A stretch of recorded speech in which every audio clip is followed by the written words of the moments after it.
네, 이번 시간에는 전산회계 1급 기출문제 중에서 2022년도 처음에 가장 처음에 나왔던 기출문제예요. 그러니까 2월이 첫 시험이거든요. 2월에 시험 봤던 이제 100회 기출문제를 풀어보겠습니다.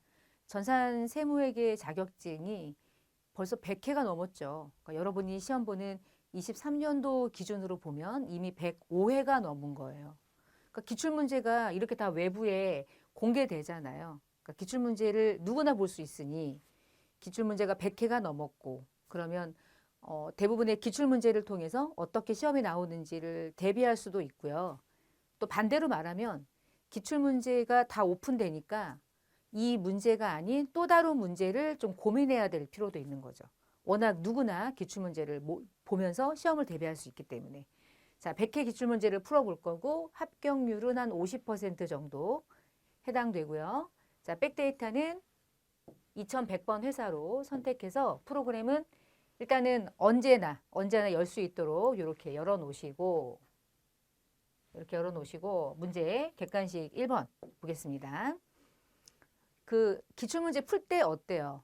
그 실무 시험에 해당하는 뭐 거래처를 등록하거나 계정 과목을 등록하거나 뭐 거래처별 초기월 보면서 입력하는 거잖아. 분계는 하다 보면 어느 순간 익숙해져요.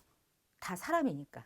근데 이제 이론은 어느 정도의 이론이라고 하는 범위를 공부를 해놓지 않으면 사지선다에서 놓치는 부분들이 많죠. 그러니까 예를 들면 이런 문제인 거예요. 자, 1번에 틀린 설명을 찾는 건데 재무제표를 만들어낼 때 재무제표에서 제공이 되는 정보 중에 잘못 설명하고 있는 것을 찾으시오. 이런 거거든요. 우리 재무제표라고 하는 게 재무상태표, 손익계산서, 현금흐름표, 자본변동표, 주석 5개로 구성돼 있죠. 근데 그 모든 재무제표 중에 추정치가 들어가 있나? 확실한 금액이 아닌 측정을 정확하게 하지 않았지만 추산하는 금액 있잖아요. 대손충당금, 퇴직급여 충당부채 뭐 이런 거 있잖아. 그러면 걔네들은 추정치죠. 추정치는 재무제표에 표시됩니까? 표시되지 않습니까? 그러면 표시가 되잖아요. 자, 이 중에 추정에 의한 측정치를 포함하지 않는다. 이게 틀린 거지. 추정에 의한 측정치 표시되죠. 그러니까 왠지 그럴듯해. 공부를 안 하면 그래 아닐 것 같아. 진짜 금액이 아니니까. 근데 이게 진짜 금액이 아니지만 기재하죠. 이것마저도 외부 정보 이용자에게는 유용한 정보니까. 대손충당금이라는 게 일어날 걸 기대하는 거예요. 일어나지 않을 걸 기대하는 거예요. 일어나지 않을 걸 기대하죠. 그러나 보고하죠. 그게 더 유용한 정보가 되니까. 답은 1번이 틀린 설명. 실체에 대한 정보죠. 돈을 보여주는 거잖아. 화폐 단위. 그러나 산업 경제 전반에 걸쳐서 우리 회사가 어느 상태인지를 보여주는 정보로서는 재무제표가 보여줄 수는 없죠. 나머지 이 외의 것들이 보여주겠죠. 자, 이 중에 틀린 설명을 찾아봤습니다. 이런 식의 문제는요. 어느 정도는 이론에 대한 공부가 돼 있을 때 좀 실수하지 않고 문제를 푸실 수가 있어요. 자, 2번 바르게 설명한 걸 찾으래. 지금 보니까 비품을 소모품비로 처리했대. 이 얘기는 비품은 자산으로 잡았어야 돼. 근데 자산으로 누락하고 자산은 누락하고 비용으로 인식했네.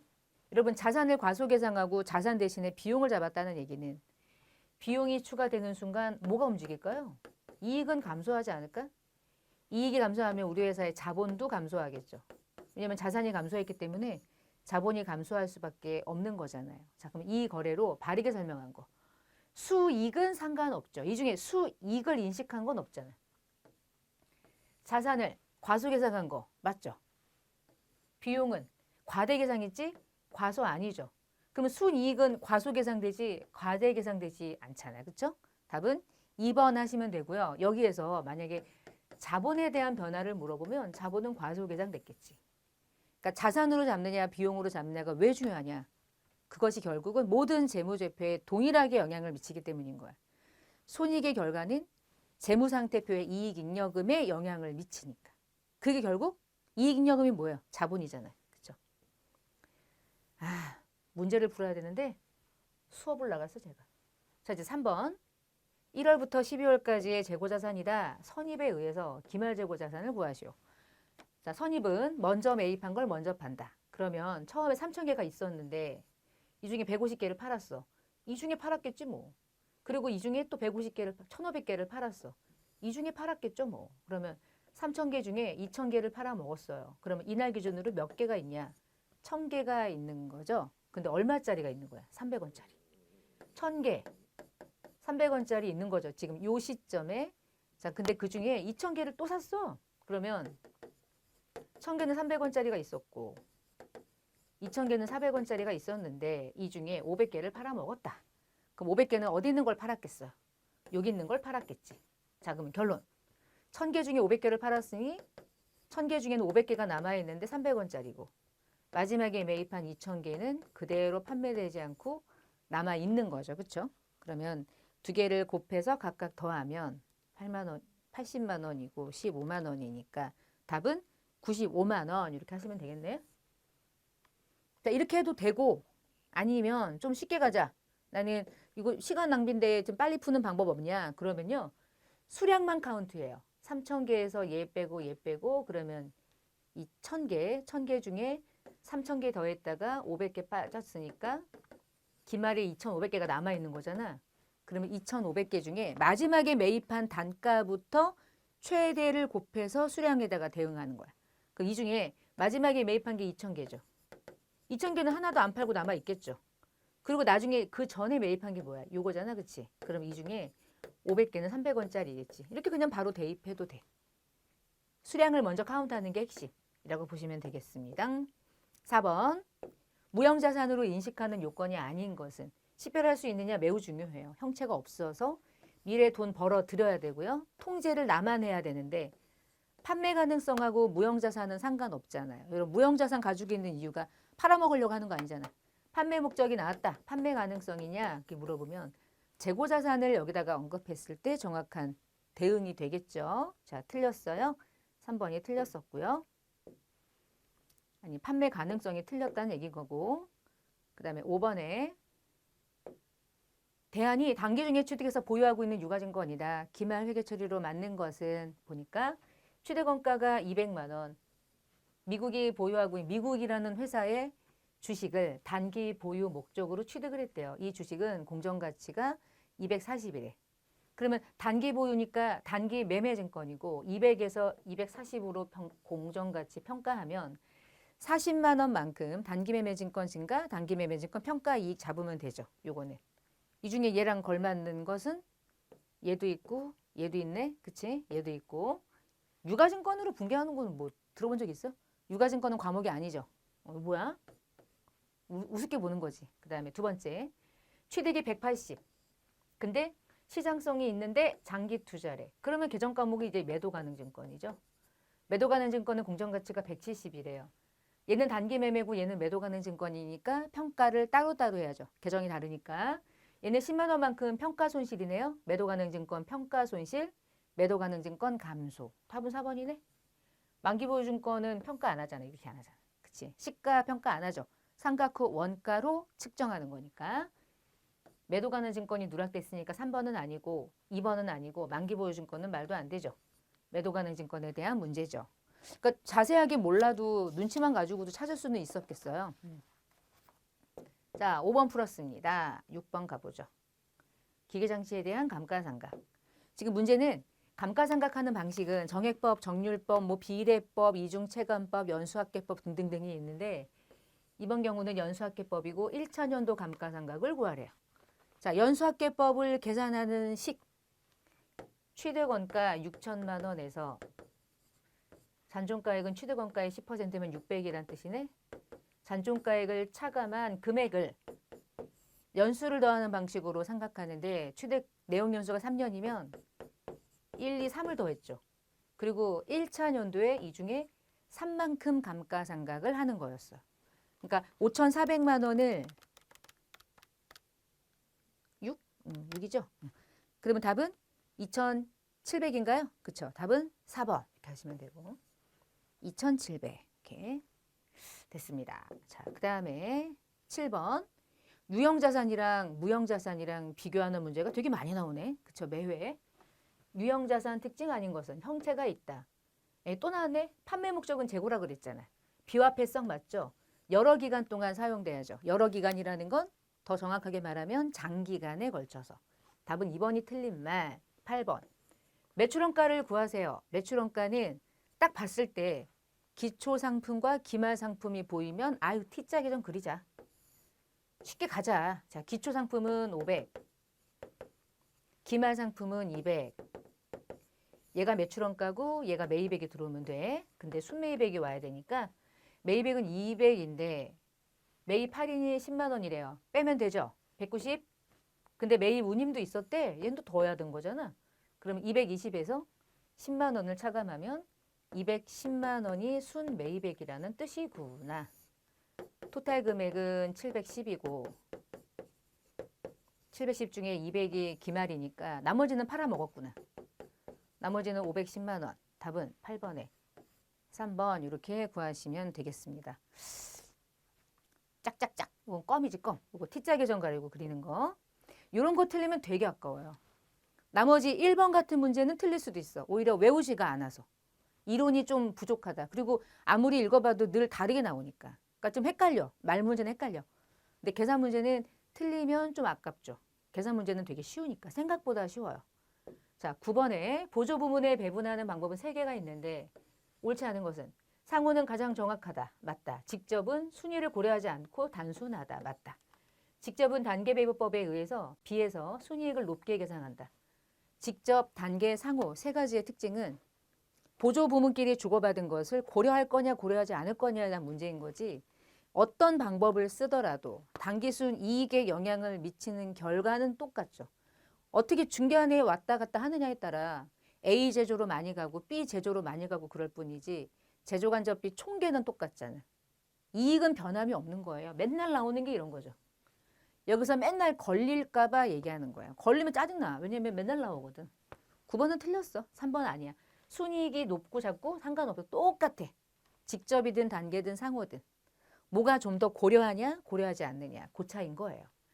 배부 순서를 고려해야 되는 건 항상 단계가 고려되죠. 답은 3번이었고 10번 노무비 발생된 금액 5월 달에 노무비 발생된 금액 다른 말로 가볼까? 5월이 이번 달인가 봐. 그러면 당월에 발생된 금액을 찾으래. 저는 이제 수업 시간에 이렇게 했어요. T자 계정을 그리고요. 이거 나왔다. 이거 100% 풀어요. 어떻게 푸냐면 우리는 지난달에 먼저 준 거, 지난달에 못 준 거, 이번 달에 먼저 준 거, 이번 달에 지급하지 못한 거, 근데 이번 달에 또 지급한 거 이런 모든 것들을 고려해서 야 진짜 5월 달에 네가 노무비로 발생시킬 원가가 얼마야? 결국은 발생주의니까. 어떻게 구했냐면 전월 미지급액과 전미당선을 제해 나머지 모든 원가 중에 전미당선을 까 그러면 당월에 발생된 금액 구할 수 있어. 자, 이 중에 제가 먼저 찾을 거는 전미당선이 있는지 보는 거예요. 전선이죠. 그럼 얘예요. 이쪽이야. 당지야? 당이 아니잖아. 그치? 그럼 이쪽이야. 전미당선 아니잖아. 당월 선급과 당월 미지급액 없대요. 끝났어. 그러면 이쪽에 70이잖아요. 합계가요. 없잖아요. 전미당선 없잖아요. 그러면 얘가 전부 다 당월에 발생된 금액이에요. 답은 70이죠. 10번은 4번. 땡. 이렇게 푸시면 돼. 이걸 어떻게 푸나요? 좀 이론으로 돌아가면 되겠죠. 기출문제를 푸는 방식을 제가 설명드리는 거니까. 전미당선 빼. 나머지가 발생액이야. 그리고 왜 그러는지는 시간 내서 한번 꼼꼼하게 바라보자. 생각해봐요. 전월에 선급했대. 그럼 전월 비용이에요? 이번 달 비용이에요? 이번 달 비용이잖아. 그럼 넣어야지. 이번 달 비용에. 발생된 건 올해 거니까. 당월 거니까. 전월에 먼저 줬는데 전월 거야? 당월 거란 뜻이죠. 당월에 지급했대. 그러면 당월 거잖아 일단. 그중에 차감해야 될 게 하나도 없었어. 그러면 다 더한 게 당월 발생에 이렇게 보시면 되고요. 자, 11번 문제. 맨날 나오는 게 개별하고 종합하고 맨날 비교한다? 자, 1번 옳은 설명. 개별은 표준화된 제품 아니? 주문 생산. 대량 생산 안 해. 배를 어떻게 대량으로 생산해요? 배나 비행기를 대량으로 생산한다. 그러면 뭐 이제 그게 언제가 될지는 모르지만 쉽지 않은 일일걸. 그쵸? 빌딩 한 채 정도의 사이즈인데 그걸 어떻게 대량으로 막 뿌려내? 못해. 아무도 못해요. 아무리 뭐 인공지능이 뭐 시대가 생기고 이런다고 할지라도 절대 못. 3D 프린터로 할 수 있어? 못해요. 두 번째. 종합은 직접 재료 직접 노무 무슨 말이야? 직접 재료 직접 노무는 개별만 얘기하는 거죠. 개별은 종합원가 계산에 비해서 각 제품별로 정확한 원가 계산이 가능하긴 하지. 가능한데 정확하다라고 단정할 수는 없죠. 종합은 특정 제조 지시서 필요 없죠. 새우깡 만드는 회사가 새우깡 한 개 한 개마다 제조 지시서가 필요해? 말도 안 되는 거죠. 그렇죠? 11번은 3번이 되겠네요. 12번. 직접 재료 직접 노무는 실제 원가지만 제조 간접 원가는 예정 배부율로 정상 원가 배부할 때 예정 배부액을 구하는 산식. 배부율은 예정. 무슨 실제. 그러나 배부율에 적용해야 되는 기계 시간, 노무 시간은 실제. 배부 기준은 실제. 답은 4번. 자, 공부를 대충 했다 그러면 예정 배부니까 모든 곱해야 되는 데이터가 다 예정인 줄을 알고 예정 배부율, 예정 조업도 얘겠지. 아니, 예정 조업도랑 예정 배부율은 곱할 일이 없는 거야. 그거는 처음에 예상했던 금액이죠. 예산에. 우리는 미리 만들어 놓은 상태에서 실제로 기계 시간이 작동될 때마다 곱해서 미리미리 배부했죠. 답은 4번이 되겠고요. 13번 문제. 영세율에 대한 설명 중에서 틀린 것을 고르시오. 영세율은 사업자에게 혜택을 주는 거예요. 소비자에게 혜택을 주는 게 아니죠. 수출하면 때려줄게. 그 얘기는 완전 면세제지 무면세 아니지. 부면세 제도가 누구였죠? 면세 제도. 생필품. 매입세액은 공제 못 받아. 매출세액만 제로야. 근데 영세율은 매출세액도 제로인데 매입세액 다 공제받아. 그래서 완전 면세라고 불렀죠. 소비하는 나라가 과세하는 거고요. 국가 간 이중 과세를 방지하려고 하는 거고. 여러분 영세율 적용될 때 세금 계산서가 발급이 되는 경우 있지 않아? 내국신용장, 금액확인서, 영세율 세금 계산서. 그거 생각하시면 되죠. 답은 1번이고요. 그 다음에 14번 문제. 용역의 공급 중에서 과세하지 않는 것. 여러분 회사가 근로자들을 고용하고 월급 줄 때 부가세 때립니까? 안 때리죠. 면세 공급이니까. 대신 급여를 지급할 때 부가세는 과세 안 하죠. 근데 뭘 과세해요? 소득세를 과세하죠. 인적 용역에 대한 건 소득으로 과세하는 거야. 부가세 과세 안 해요. 얘는 면세, 과세하지 않습니다. 나머지 부동산에 대한 임대 용역을 무상으로 공급할 때 과세하는 경우는 내가 아들내미한테 사업용 부동산을 무료로, 무상으로 시가보다 낮은 대가를 받고 공짜로 막 빌려줄 때 이건 약간 부당하다 이래가지고 때리는 게 간주 공급이죠. 여기서 핵심은요. 특수관계가 있는 자. 돈 없는 불쌍한 사람을 도와주기 위해서 내가 가지고 있는 상가 건물에 2층을 빌려준다. 그러면 과세하지 않는 거예요. 좋은 일, 끝. 근데 특수관계, 엄마, 아들, 아빠, 자녀 이런 관계만 때린다고 생각하시면 돼요. 핵심은 특수관계니까 때리는 거예요. 그 다음에 내가 주요 자재를 전혀 부담하지 않고 인도받은 재화를 단순히 가공만 하면 용역 공급 맞죠. 만약에 주요 자재를 내가 구입하고 공급하면 용역 공급이에요? 재화 공급이에요? 재화 공급이지, 그치? 여기서 얘를 전혀 내가 자재를 부담하지 않고 그랬으니까 용역의 공급으로 과세하는 게 맞는데 내가 자재를 부담하고 그리고 내가 다 가공해서 공급했다 그러면 용역 공급 아니에요. 재화 공급이지. 그러면 그게 답이 될 수도 있는 거야. 건설은 항상 용역이죠. 답은 1번이었어. 마지막 문제 15번. 세금 계산서에 대한 설명 중에서 옳지 않은 것은 법인 사업자는 무조건 세금 계산서를 전자로 발행하지만 개인 사업자는 규모에 따라서 매년 달라져가지고 그 금액은 실제 수업할 때 들으시면 되고 일정 규모 이하자는 개인 사업자 능력 없어. 전자 발행하지 마. 너 인터넷도 못하잖아. 종이로 발행해. 그래서 개인 사업자는 일정 규모 이상이면 전자 발행하도록 돼 있고 일정 규모 이하면 됐어. 종이 발행해. 가산세 부과하지 않을게. 능력 없으니까 이렇게 생각하는 거죠. 틀렸죠. 답은 1번이고요. 세금 계산서는 공급하는 시기에 발행하는 게 원칙. 발급일이 되면 발급일의 다음 날까지 전송한다. 전송은 언제까지 합니까? 그러면 발급 언제 했어? 2월 5일에 했어? 그러면 2월 6일이 전송이야. 끝. 더는 없어. 늦게 전송하면 가산세 뭐 이런 거 있죠. 세관장은 수입할 때 수입세금 계산서를 수입하는 자에게 발급한다. 왜 발급해요? 부가세를 과세하려고. 세금 거두려고. 그러려고 하는 거죠. 그렇죠? 자, 자, 여기까지 해서 객관식 15문제였고요. 이제부터 실기 프로그램 활용해서 어떤 문제가 또 나왔었는가 보겠습니다. 자, 이 회사는 부동산 임대도 하나 봐. 그럼 임대하는 것도 지 매출이 될 수도 있다는 전제를 깔고 첫 번째, 제가 좀 쉬운 건 좀 넘어가려고 하는데 괜찮을까요? 개정 과목하고 적용 등록은 여러분 넣을 수 있잖아요. 이건 패스합니다.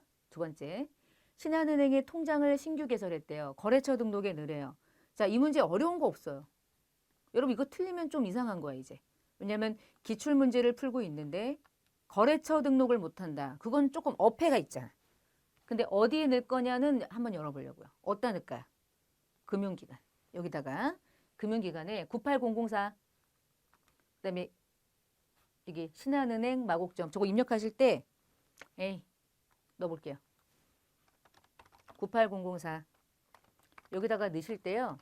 신한은행 넣고요. 여기다가 이렇게 해서 마곡점 넣어도 답, 안 넣어도 답.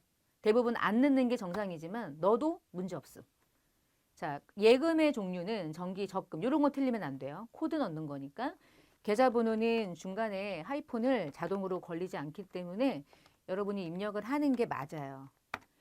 이거 중간에 다시 안 넣고 그냥 숫자만 입력하면은 정답이 돼요, 안 돼요? 그런 질문은 제 생각엔 그냥 넣어요. 나와 있는 대로. 괜히 넣을까 말까를 고민할 필요는 없잖아. 그대로 넣으면 돼. 중간에 다시 있으면 넣고 언더바면 언더바 치고 이렇게. 넣을까 말까 그냥 그대로 넣으시면 돼. 자동으로 걸리는 건 한 개밖에 없어요. 사업자 번호. 그거 빼고는 다 여러분이 입력하셔야 돼. 그 다음에 계좌 개설 은행과 지점 여기다가 이제 신한은행을 조회해가지고 신한은행 찍어주고 여기다가 이제 마곡만 쓰면 되겠죠? 계좌 개설일을 입력하는 게 하나 있더라. 누르면 되지 뭐. 짠, 끝. 끝났나? 응, 그쵸. 예금 종류는 뭐 정기적금인데 또 넣어도 되고 또 사실 안 넣어도 되고 다 넣었으니까. 자, 이렇게 해서 거래처 등록하는 입력 한번 해봤습니다. 거래처는요, 일반 거래처도 있고 금융기관도 있고 신용카드도 있으니까 여기 신용카드에다가 막 98094 넣으려고 그래봐. 안 들어가. 코드 범위가 아니거든요. 그러니까 보면서 뭔가 메시지가 떴다. 아, 이거 잘못 들어왔구나. 다시 들어가야지. 이렇게 하시면 돼요. 자, 세 번째. 거래처별 초기월 여러분이 넣어보세요. 야, 여기 들어가는 거예요. 거래처별 초기월. 여기로 들어가서 여러분이 넣으라고 그러면 또 삐진다. 문제 풀어준다면서 또 안 넣는다. 너무 쉬워서. 자, 바드럼 한일정밀은 금액이 틀렸지? 이거 뭐 우리 초등학생 우리 조카 앉혀놓고 하라고 그래도 요건 한단 말이지.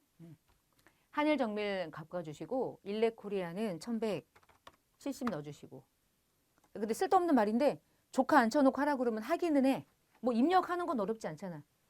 근데 여러분이 이런 회계 공부를 하는 이유는 그냥 갖다 넣고 끝나면 공부에 의미가 없잖아요. 여기다가 큰 어떤 엄청난 의미를 부여하는 건 아닌데 왜 넣지? 왜 넣느냐는 알면 좋죠. 왜 넣어요? 전년도에 외상매출금 잔액이 넘어왔다? 근데 이게 중요한가? 이게 중요한가? 이게 중요하지 않나? 어느 거래처에게 받을 돈이냐? 이게 관리되지 않으면 담당자가 외상매출금 누구한테 전화해? 달라고. 못하잖아요. 그렇죠? 금액보다 중요한 게 요거거든요. 그래서 넣는 거죠. 그러니까 이거 수정하는 게 완전 그냥 꿀이다 꿀. 꿀이긴 해. 꿀이긴 한데 왜 그런에도 불구하고 이 문제를 낼까? 의도가 중요하죠. 그렇죠? 그런 의도가 있을 거예요. 자, 프로테크는 금액이 틀렸잖아. 이렇게 하니까 되게 중요한 거야. 거래처별로 금액이 잘못 들어가면 나중에 엄한 거래처 전화해가지고 돈 달라고 그럴 거 아니야. 그러면 너네 회사는 채권 채무 관리도 안 하냐? 관도지 뭐 이런 것도 못하면서 무슨 기업이니? 이런 얘기 할 거 아니에요. 자, 잔액을 맞췄습니다. 이렇게 하나 놓으면 여러분 3점 있잖아요. 4점? 이 100회가 기출문제가 합격률이 50%나 나왔다. 근데 전년도 재무제표를 이거 있죠? 이거. 전년도 재무제표를 수정하는 문제도 없어. 그러니까 뭐 꿀이었다. 이렇게 보시면 될 것 같아요. 자, 이제 일반 전표 입력 문제 열어볼까요? 기출문제를 이제 여러분이 계속 푸시는 이유는 한 개예요. 문제를 풀어서 답을 알았잖아? 그러면 더 이상 이 문제가 나왔을 때 틀리지 않겠다. 이런 생각하면서 푸시는 거니까. 7월 4일 공장 생산직 직원들 교육을 시키기 위해서 외부 강사 초빙했고요. 교육 훈련비 50만 원을 그 외부 강사에게 돈 줄 때 강사 저 같은 사람은 3.3%만큼 세금을 까고 나머지만 받아요. 그래서 그거 빼고 나머지가 보통 예금으로 그 강사에게 나갔대. 그럼 차변에 돈이 나간 이유 공장 종업원들에게 일 좀 잘합시다. 교육시킨 거죠. 그러니까 500번대 교육 훈련비를 걸어야 되겠죠. 자, 우리는 50만 원의 비용이 나갔는데요. 나갈 때 그 강사가 세금 안 낼까 봐 까고 주는 거예요. 월급 줄 때 까는 거랑 똑같아요. 항상 예수금 겁니다. 예수금을 걸었다가 다음 달 10일에 그 강사의 세금을 대신 신고 납부해 주는 거예요. 대변에 보통 예금 나갔고. 그래서 교육 훈련비도 원천 징수하는구나. 급여도 원천 징수하는구나. 상여금도 원천 징수하는구나. 원천 징수는 개인에게 돈 줄 때 원천 징수하는구나. 그래서 소득에 대한 과세 방식입니다. 자, 두 번째 문제. 날짜를 바꾸고. 날짜 바꾸고 하는 거 엄청 귀찮죠? 날짜 바꾸는 거 귀찮죠?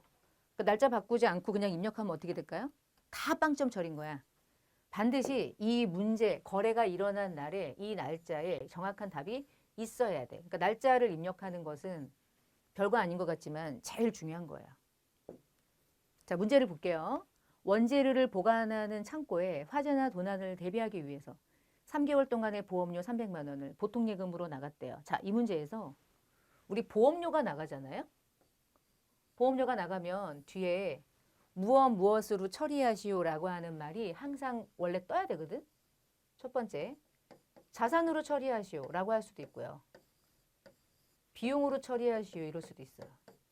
근데 이 문제는 전액 비용으로 처리하시오라고 되어 있지만 비용으로 처리하시오라는 말이 없어도 이게 없어도 비용 처리해야지.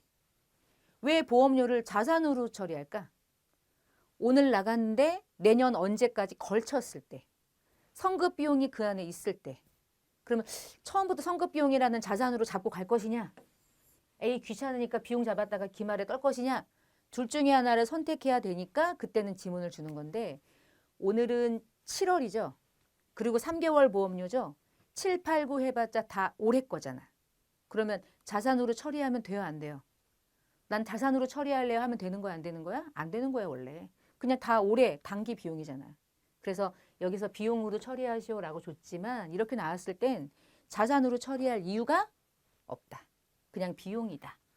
그러나 답은 알려줬었죠. 비용으로 처리하라고.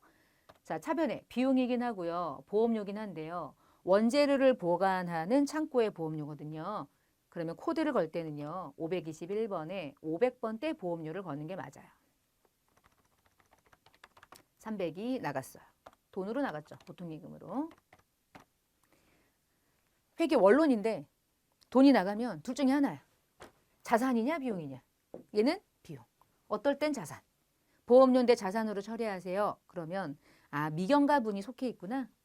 선급비용 잡으라는 뜻이 군. 그렇게 여러분이 눈치로 짬밥이 있으니까 풀어셔도 되고 7월 25일자로 또 가고 문제.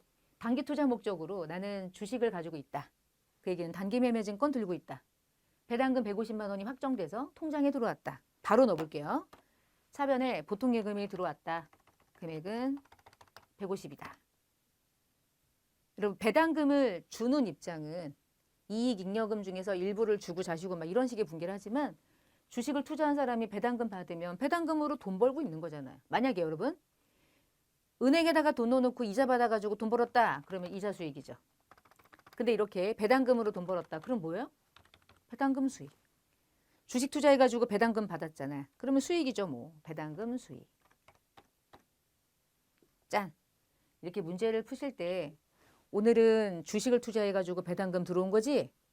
그러면 채권 투자해가지고 돈 들어왔을 땐 이자 수익이겠지? 이렇게. 내가 투자한 것이 어떤 거냐에 따라 내가 벌어들이는 수익의 종류는 기껏 해봤자 유가증권은 주식 아니면 채권이니까.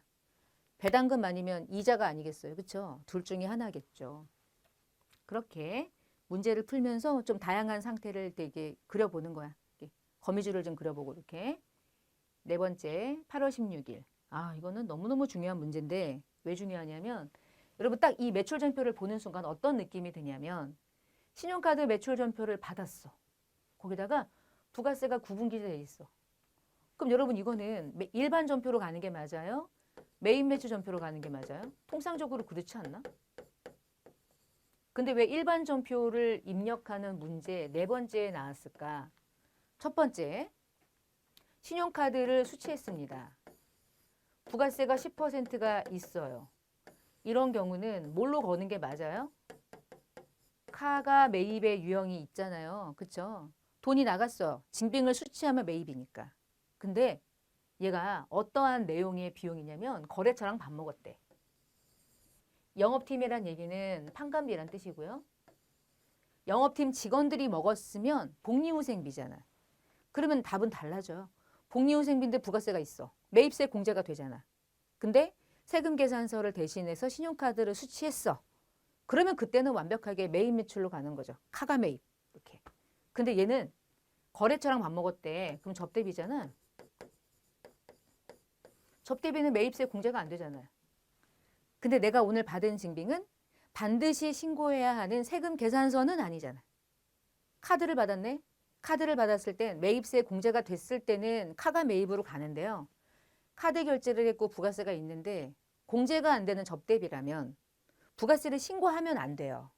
왜 안 되냐면 접대비라고 해서 항상 우리가 이제 불공을 떠올리는데 불공은 내가 받은 징빙이 신고를 해야만 하는 세금 계산서인데 공제가 안 돼서 불공을 거는 거고 신용카드인데 공제가 안 되면 그냥 돈이 나가는 일반 거래로 인식하는 거지 부가세를 죽었다 깨도 신고해야 되고 불공으로 가면서 막 이럴 필요가 전혀 없는 거야. 그래서 우리가 불공 걸 때는 반드시 뭐 수취했길래 이게 중요해. 세금 계산서. 이게 세금 계산서 아니잖아요. 그냥 신용카드잖아.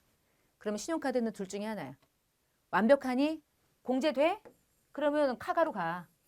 근데 공제 안 돼? 그럼 가지 마. 신용카드는 신고하지 마. 너 이거는 지저분한 징빙이야. 안 받아.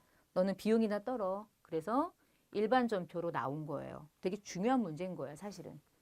실무적으로도. 날짜를 바꿉시다. 8월 16일자. 그래서 전액이 뭐가 되냐 물어보면 아유 접대비구나. 대부분의 기업이라고 하면 안 되겠다. 우리나라의 모든 기업은 접대비를 신용카드로 결제했을 때 매입 매출로 가요 못 가요? 아무도 못 가요. 일반 전표로 비용만 처리하는 거예요. 자, 비용은 부가세를 포함해서 33만 원 전액을. 접대비는요. 매입세 공제를 안 해줘요. 접대비 문화가 세법에서 봤을 때 별로 유용하다고 생각하지 않는 거예요. 왜 술을 마셔? 그냥 물건에 잘 팔아 먹어. 뭐 이렇게 하는 거야. 그 다음에 카드 결제니까 미지급금밖에 없잖아요. 주대 매입이 아니니까. 그리고 거래처는 신한카드네. 카드인데 주대 매입이 아니니까 미지급금이라는 건 알겠고. 근데 만약에 여러분 이 징빙이 아까 얘기했지만 영업팀인데 뒤에 영업팀 직원들이 회식했어요. 그러면 카가 매입, 매입 매출 가는 거예요. 다른 거죠. 그런데 요 1등 참치가 어떤 회사냐에 따라서 또 달라질 수도 있지만. 그래서 부가세까지 붙으면 문제가 좀 어려워질 수는 있어. 근데 뭐 일반 전표에 넣으라고 그랬는데 여러분이 내가 막 문제를 만들어 가지고 매입 매출에 넣지는 않을 거 아니에요. 그러니까 실수는 안 하겠지만 혹시나 해서 얘기했고요. 8월 25일 김성실이 이름은 중요하지 않아. 어느 부서에서 일하니? 생산부. 급여가 나갔대요. 공제 금액이 있대요. 빼고 보통 예금으로 싸줬대요. 지금 금액은 다 나왔어요. 계산기 필요 없어요. 전체 금액은 그중에 이만큼 빼고 나머지를 통장에서 줬대. 그것만 가지고 분개를 하면 되는 거니까. 자, 넣어봅시다. 생산부 직원들에게 월급이 나갈 때 쓰는 이름 급여라고 쓰지 않겠다. 우리는 임금이라고 하겠다. 임금이라는 원가 중에 노무비로 분류되는 임금 처리하는데 원래는 190이다. 근데 근로자들에게 월급을 줄 때는 까고 준다. 까고 주는 원천징수세액은 항상 예수금이고요. 예수금은 다 더해서 17만 4,250원이 되고요. 다 차감하고 나면 보통 예금으로 돈 나가는 거죠. 금액은 이 금액과 이 금액이 맞는지 한번 확인. 내 나름의 확인 해보시고 만약에 여러분 여기서 이제 이런 문제를 푸실 때 나 계산기를 막 시험장에 놓고 갔어. 계산기 시험 보러 가실 때 놓고 가면 나만 손해인 거예요. 계산기는 회계 필수. 내 손바닥 하나에 붙어 있는 거. 근데 계산기가 혹시 안 된다거나 그럴 때는 여기 프로그램에 여기 계산기라는 거 보이시죠? 계산기. 이 계산기 모양 누르면 더하기 빼기 곱하기 할 수 있어요. 그러니까 이거 가지고 활용하시면 돼요. 그 다음에 6번. 유기견 보호단체 기부금 250을 보통예금에서 이체해서 기부했대요. 이렇게 좋은 일을 9월 17일자 차변에 기부금. 기부금이죠 이거. 기부금이라고 답이 있네. 기부금은 특정 매출을 일으키기 위해서 잘 봐달라고 하는 건 아니잖아요. 우리 회사가 뭐 제품 판매하는 기업인데 유기견 보호단체랑 무슨 관계가 있겠어요. 그냥 좋은 일을 하는 거죠. 기부금. 됐어요. 이렇게 해서 일반 전표 해결. 메인 매출 넘어가서 9월 3일자 가봅시다.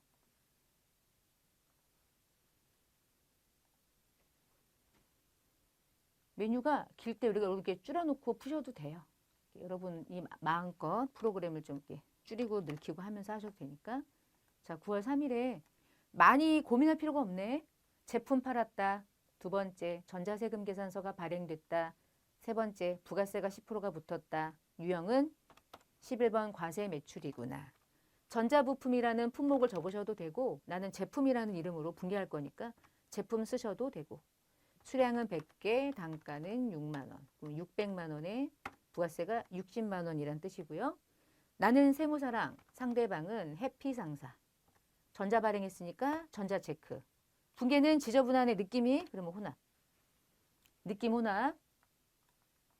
여러분 문제에서 이렇게 결제를 어떻게 했는지 알려주지 않고요. 밑에 하단에 660만 원에 받을 돈 중에 330은 현금, 절반은 외상 이런 식으로 구분되면 그거 보면서 분개하시면 돼요.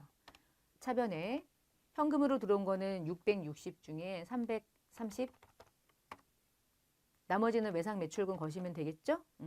나머지는 금액이 자동으로 반영되면 틀리지 않았다면 그대로 인식해서 넘어가시면 되겠고요. 9월 25일장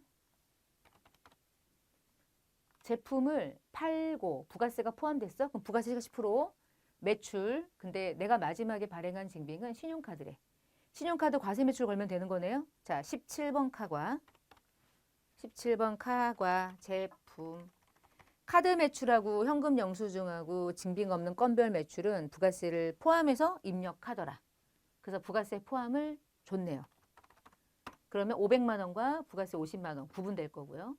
거래처는 조합무역 걸 거고 아래쪽으로 내려가면 카드사를 거는 거죠. BC카드. 분개. 카드 결제했을 때 카드 거르도 좋아요.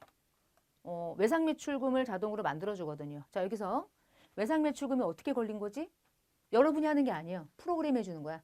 여기 보시면 환경 등록에 신용카드 매출 채권이 발생될 때 여기다가 미수금이 아닌 외상 매출금이 걸리게 환경을 설정해 놔서 여러분이 카드로 분개를 했을 때 알아서 외상 매출금이 걸리고 있는 거지. 내가 막 뭘 한 게 아니야. 그치? 프로그램이 설정된 걸 내가 사용하고 있다. 이렇게 보시면 되고요. 자, 우측에 신용카드, 카드과세 현관은 다 포함을 넣어. 그럼 알아서 지가 쪼개. 나머지 일반적인 세금 계산서를 주고받는 거래일 때만 포함하지 않는 미포함 보이시죠? 공급가액을 공급가액에 입력하는 거고요. 그러니까 쉽게 생각하면 세금 계산서가 아닌 나머지 모든 금액은 포함으로 던진다고 보시면 돼요. 해결됐죠? 카드. PC카드 걸렸는지 한번 보시고요. 이렇게. 그러면 10월 15일자. 깜짝이야. 10월 15일자. 공장의 시설보호 CCTV 설치. 전자세금 계산서 받음. 첫 번째. 부가세가 포함된 부가세가 있음. 자, 여기서 공제가 되겠어요? 안 되겠어요? 당연히 되겠죠. 그렇죠? 업무랑 관계가 있는 CCTV 설치한 거니까. 51번 과세 매입. 세금 계산서니까. 뭐 CCTV 간단하게. 여러분 부가세가 포함된 게 550이면 500에 50이라는 뜻이잖아. 500에 50. 포함해서 550. 왜 550을 줬냐 물어보면 왜 500만 원을 주고 부가세 별도라고 주지. 이렇게 입력할 거니까. 근데 왜 550을 줬을까요? 왜 그럴게요? 이유가 없어요. 문제 낸 사람 마음이야. 내가 이거 줬지만 너 500 넣고 50 만들 수 있어? 그러면 너는 실력이 있어. 근데 550 넣어서 55만 원 만들면 틀리지. 틀리라고. 이빨 말고 틀리라고 그렇게 하는 거예요. 진짜. 문제 너무 쉽잖아요.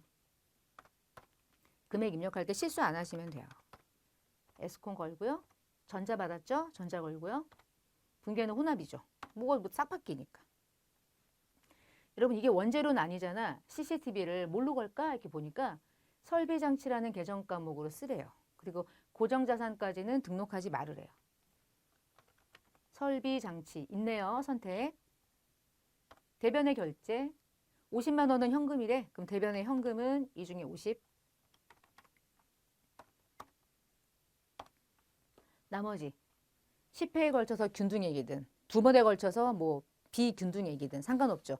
주된 매입 채무가 아닌 나머지 기타 채무는 죄다 미지급금이니까. 여기서 요 균등액 10회에 걸쳐서 매달 균등액이라고 걸려있는 거를 막 바꿔봐요. 막 바꿔봐. 이게 아니래. 이 균등액인데 미지급이잖아. 근데 만약에 이거를 어음으로 결제해도 그래도 미지급이죠. 외상이어도요. 그래도 미지급이죠. 카드 결제도 미지급이지. 단 카드 결제일 땐 미지급금은 맞는데 얘가 카드 거래처가 바뀌겠지. 그게 차이인 거죠. 미지급금은 불변이란 뜻인 거야. 원재료가 아니니까. 그거 우리가 공부할 때 아주 중요했던 거죠. 주된 매입이냐 아니냐. 그걸 구분하는 걸 의미 있게 보니까. 네 번째 10월 20일 수입 세금 계산서를 수취하는 문제가 나오면 공제가 되는 수입이면 그냥 수입을 거는 거고 수입 세금 계산서인데도 불구하고 공제가 안 되면 결국은 불공이 되는 거고 지금 보니까 여러분 원재료를 수입하면서 부가세를 냈대요. 당연히 공제되죠. 이런 게 그냥 온전한 수입인 거예요. 온전한 수입. 우리의 분계를 도와주는 수입. 자, 55번의 수입을 요럴 때 쓰는 거죠. 원재료를 수입할 때 부담했다. 어떻게 쓰느냐는 여러분 아무것도 중요하지 않아. 그냥 대충 쓰시면 돼. 공급가액은 1000이야. 세관장은 이 세금 계산서를 세무사랑이 나에게 줬어요. 왜 줬어요? 부가세 내고 들어가세요. 이렇게 준 거잖아요. 그렇죠? 그럼 100만 원만 주면 되는 거예요. 인천 세관에게. 세관장에게 부가가치세를 내고 싶지 않으면 뭐 하면 돼요? 수입을 안 하면 되지. 그치? 수입을 안 하면 되지. 근데 결국은 국내로부터 매입하겠지. 국내로부터 매입하면 부가세 내겠죠. 결국 똑같이 내겠지. 수입할 땐 부가세를 과세하니까. 자, 수입 세금 계산서는 항상 전자입니다. 국가잖아. 그렇죠? 국세니까. 자, 분계는 에라 모르겠다. 혼합을 걸어도 야, 수입이야? 수입이면 내가 해줄게. 부가세만 내는 거 알거든? 그러면 부가세 대각금만 분계할 수 있게 내가 너를 만들어줄게. 수입인 경우는 1000만 원이라는 공급가액 분계 안 하는 거 알아.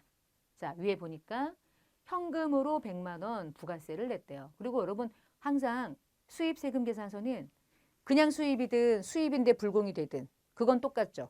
부가세만 돈이 나간다. 이건 똑같은 거야. 근데 이 부가세가 부가세 매입세 공제가 되는 계정으로 가느냐 차를 수입했기 때문에 차 원가에 포함되느냐 그게 차인 거죠. 수입은 얘만 분계하는 거예요. 항상. 자, 그럼 밑으로 내려갔어. 현금 100 나가고 끝나죠. 분계 마무리. 5번 11월 30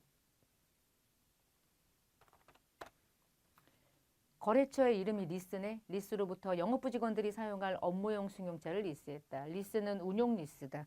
운용 리스도 있고 금융 리스도 있고 이렇게. 여러분 차를 빌려 쓰는 거잖아. 근데 내가 이제 빌려 쓰는데 매달 돈이 어마무시하게 나갈 거 아니에요. 내는데요. 운용 리스는 그냥 단순 임차. 금융 리스는 지금 내는 돈이 한 5년이 되면 그 차가 내 소유가 되는 거야. 그게 금융 리스. 리스의 종류가 달라. 운용 리스는 이 차에 대한 리스료가 나가는 족족 그냥 빌리고 돈 나가. 리스를 중단하면 안 나가. 내 차가 되지 않아. 그러니까 비용인데 리스 기간이 5년이고 막 그래. 근데 이제 이번 달 리스료가 80이래. 그러면 뭐 증빙을 받아야 비용을 처리하든 매입 매출을 넣든지 하잖아요. 여기까지는 어느 계정으로 어느 유형으로 넣어야 될지 몰라. 근데 하나 확실한 건 매출은 아니라는 거야. 증빙을 받으면 매입이죠. 무조건. 자, 근데 마지막 얘를 받았대. 전자계산서. 전자를 띄고 나면 계산서죠. 계산서를 받았다는 얘기는 이 임차료가 부가세가 과세가 된 거예요. 면세인 거야. 면세네? 면세인데 계산서를 받았네? 그러면 얘네요. 왜 차와 관련해서 차는 과세제화인데 왜 차를 빌렸는데 부가세를 안 냈지? 왜 계산서를 받았지? 이 리스 회사가 금융이야, 금융. 돈 가지고 장난치는 곳이잖아. 금융업은 무슨 사업자예요? 면세 사업자. 그러니까 이곳으로부터 내가 무언가 대가를 지급하더라도 부가세를 과세할 일이 없죠. 그렇게 깊게 생각할 필요는 없어요. 시험 볼 때 마지막에 관건이 뭐냐면 너 받은 건 뭐야? 이게 관건인 거야. 이거잖아. 그러면 일단 시험 볼 때 계산서를 받았어? 그러면 끝났네. 그리고 왜 면세인지 시간을 좀 할애해서 고민해 보는 거죠. 차인데 왜 부가세를 안 냈지? 금융업이구나. 돈 빌리고 이자 받는 데잖아. 그러니까 여기서도 면세 매입이 일어나는구나. 오케이, 알았어. 자, 차를 빌렸어요. 그러니까 80만 원 옆에 부가세가 별도인지 부가세가 포함인지 없죠. 부가세가 없으니까요. 리스? 전자 받았죠? 전자체크. 분기 혼합이지. 일단 바뀌니까. 원재료 말고 뭐로 바꾸면 될까? 여러분, 차에 대해서 유지비가 들어가면 차량 유지비. 차와 관련해가지고 자본적 지출이면 차량 운반구. 근데 세 번째, 차를 빌렸어? 복사기를 빌렸어? 아니면 책상을 빌렸어? 전자칠판을 빌렸어? 됐어. 빌리고 내는 돈은 다 임차료. 건물에 들어가서 임대차 계약을 맺고 월세 내는 거 임차료. 빌려서 내는 건 임차료. 차도 임차료. 그냥 임차료예요. 에이, 침차료라고 적었어. 맙소사. 그 영업부 직원들이 타고 다니는 차니까 판관비 임차료 800번대 걸어서. 이게 차와 관련된 거니까 차량 유지비인가? 차에 대한 임차료가 따로 있나? 없어요. 그 다음에 대금은 2길 초에 주기로 했대. 그럼 아직 안 줬잖아. 아직 안 줬으면 뭐야? 그냥 미지급금이지. 주된 매입 채무 아니고 나중에 줄 돈? 그러면 다 잡아서 한 번에 가자. 미지급금. 오케이. 자, 이제 매입 매출 전표 마지막 문제가 되겠습니다. 12월 12일자. 해외거래처 베스트 인터내셔널에 제품 1000개 됐어. 수출이야. 수출이면 수출이죠? 수출이면 수출이라는 게 지금 그러네? 하나밖에 없어서요. 16번 수출. 일단 걸어요. 제품이잖아요. 그냥 가요, 계속. 자, 공급가액에다가 앞만 봐도 환율에 대한 걸 고민할 거리가 없네요. 자, 1000개인데 개당 200불이에요. 그러면 20만 불이죠? 자, 20만 불 곱하기 1,300원을 계산기로 곱하시면 되겠네요. 자, 2억 6천이 되겠고요. 정말 말도 안 되는 거지만 억지로 짜내가지고 실수할 수 있다. 이걸 안 보고 요거다가 요거 곱하면 틀리는 거지 뭐. 외화의 전체 수출한 외화에다가 마지막에 환율을 때리는 거야. 근데 전체 얼마가 수출됐는지는 외화 수출 금액은 개 주고 개당 200불 줬으니까 요거 곱하고 요거 곱하면 되잖아요. 그치? 그래서 2억 6천 정도는 틀리지 않겠죠. 네, 안 틀려요. 저만 틀려요. 저만 틀리는 건데 혹시나 하는 마음에 베스트 아래쪽에 영세율은 왜 영세율 받았나요? 직접 수출했으니까요. 직수출. 수출 신고 번호는 입력을 생략하죠. 입력 생략. 자, 넘어가서 분계는 외상이니까 이럴 때는 그냥 완벽한 외상이면 딱 걸고 끝내는 거지 뭐. 제품 매출, 외상 매출금. 손댈 필요 없음. 분계 끝. 이렇게 해서 메인 매출 마무리. 자, 이제 4번. 이미 입력한 전표 틀렸다. 수정해라.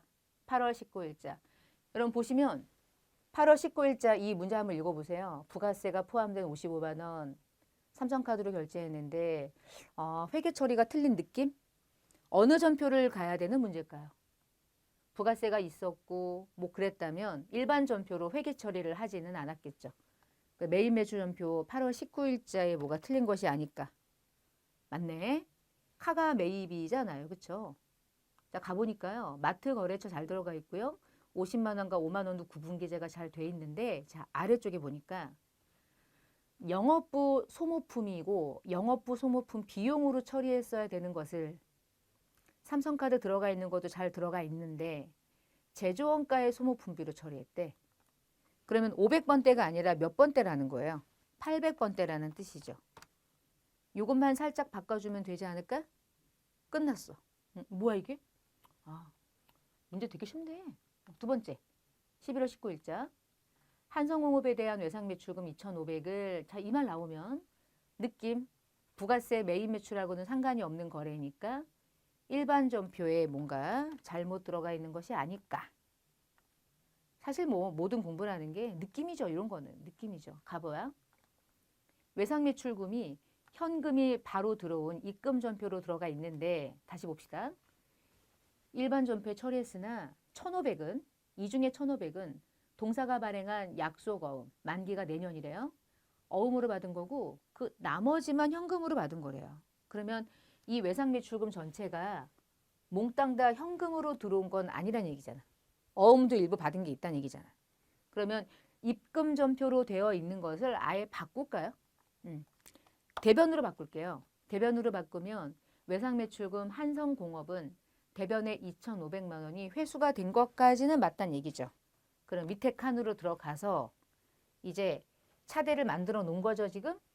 그러면 차변에 2개 넣으면 되잖아, 이제. 차변에 2개 넣으면 되죠. 첫 번째. 어음으로 받은 게 있대. 자, 매출 채권인데 어음 받았으니까 얘도 같은 매출 채권이 받을 어음으로 들어가면 되겠습니다.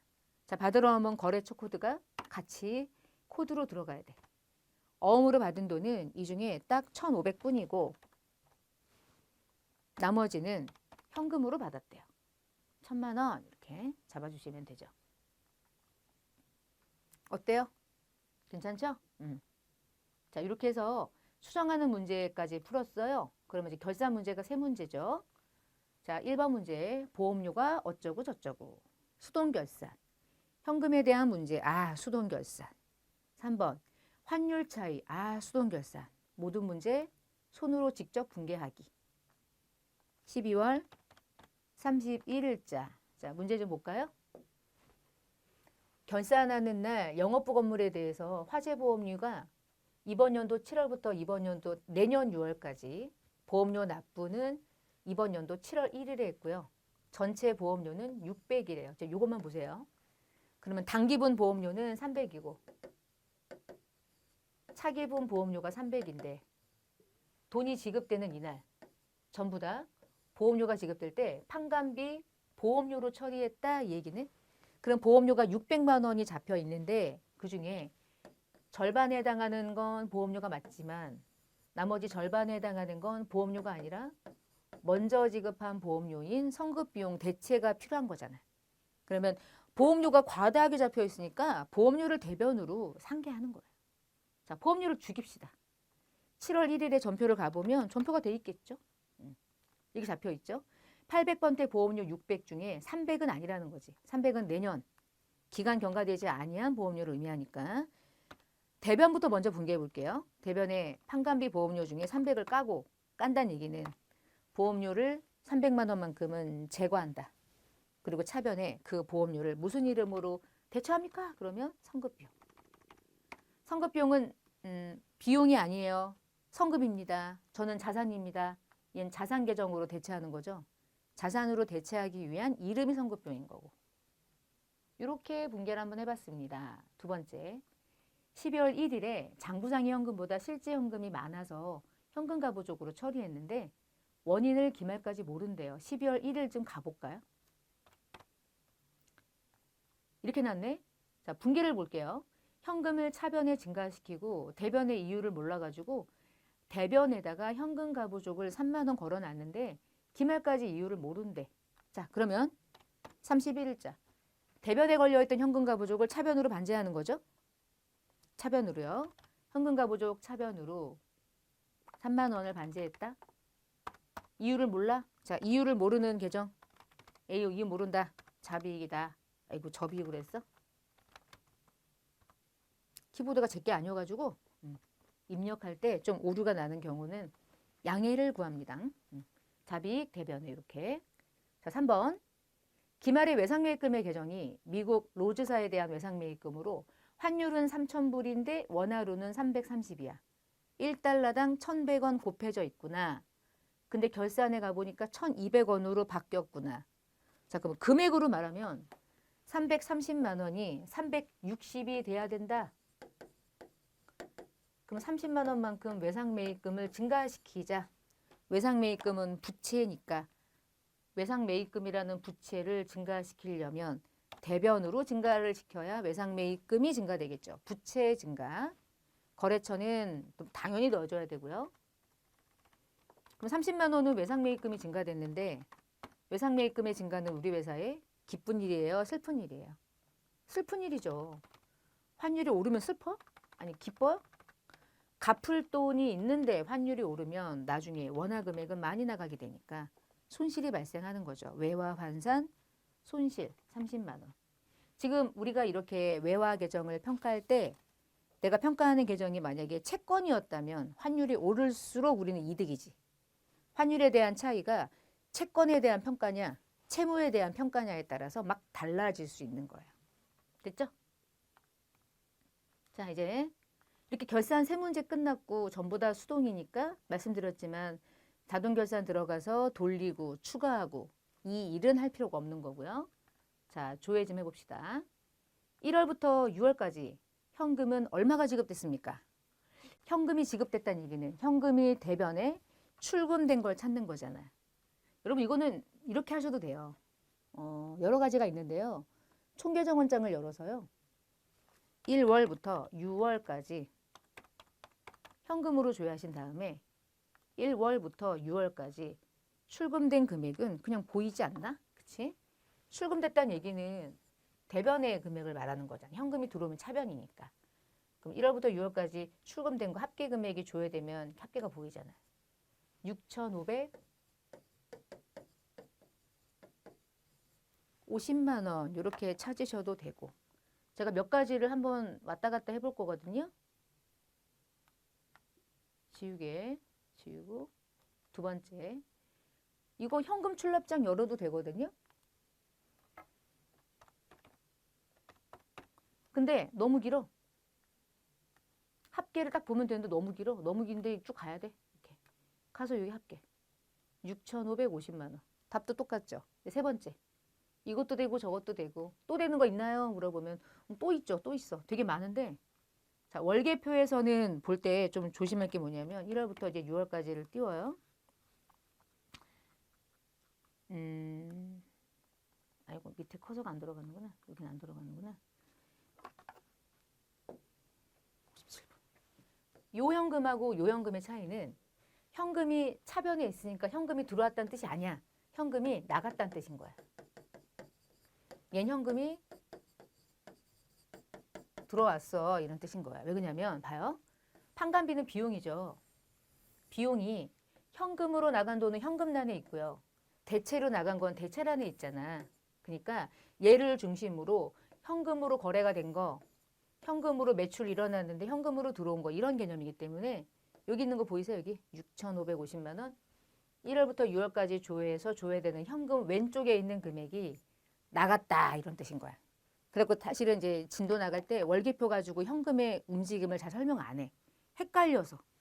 현금이 차변이니까 들어온 줄 알고 자꾸 헷갈려 하거든. 그러니까 총계정원장 가서 보시면 돼요. 그게 가장 정확해요. 두 번째, 4월부터 6월까지 매입 전자 세금계산서 매수가 가장 많은 거래처.